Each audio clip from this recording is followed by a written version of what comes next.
Samsung Galaxy S8 comes in two sizes, 5.8 inches and the S8 Plus, which is a 6.2 inch screen.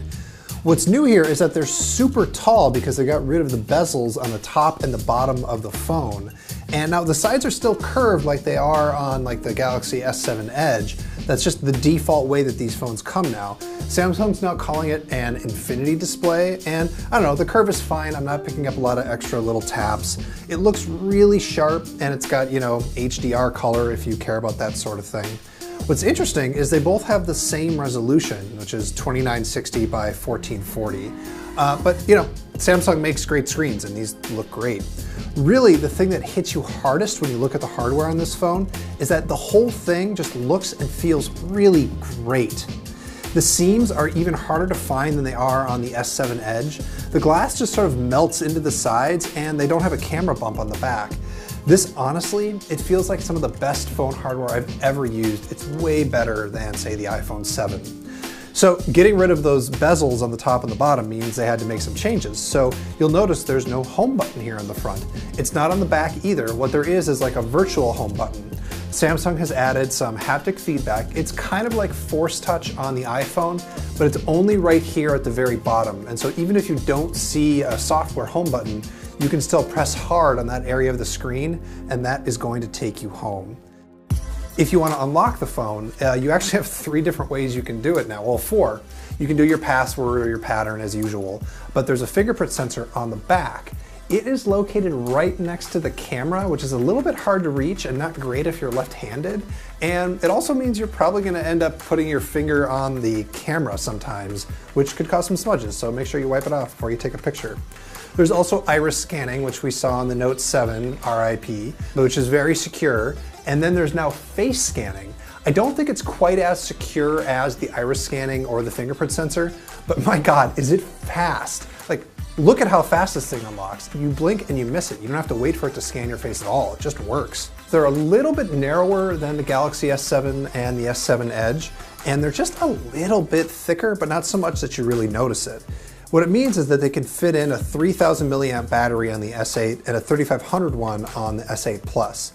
That's not exactly pushing the limit in terms of battery capacity, but I have to imagine that Samsung isn't really interested in pushing the limit in battery capacity right now after what happened with the Note 7. They also do all the stuff that you normally expect from a Samsung phone.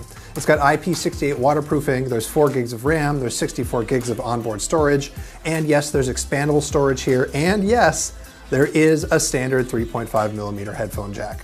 One thing that Samsung didn't change is the camera. On the back, it's still a 12 megapixel sensor, although Samsung says it has improved the image processing software.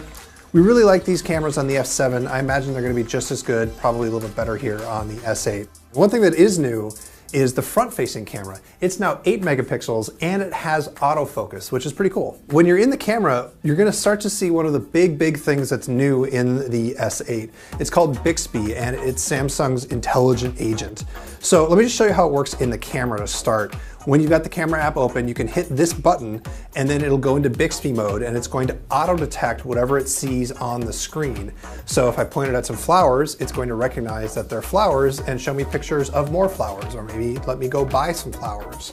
Or here I am pointing it at a watch, and although it wasn't able to figure out exactly what model of watch it was, it actually figured out it was a watch and showed me a bunch of pictures of other watches, or let me go to Amazon to buy a watch that looks like it, which is really impressive. But beyond AR stuff in the camera, what Bixby's really for is to sort of make it easier to use Samsung's own software.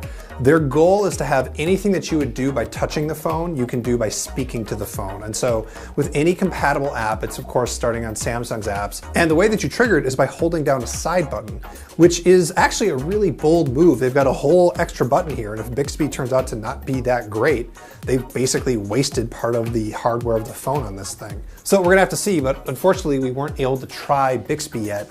It is still, coming out when the phone comes out. They didn't have it here at the demo station. So pre-orders for the S8 and the S8 Plus begin on March 30th, and it goes on sale on April 21st. In the US, it's going to be available in 3 colors, black, gray, and silver. And I can't tell you the pricing yet because that's always up to the carriers. So you're just going to have to go see what Verizon or AT&T or T-Mobile or Sprint are going to charge you. For much more on everything Samsung announced today, you should check us out. We are The Verge.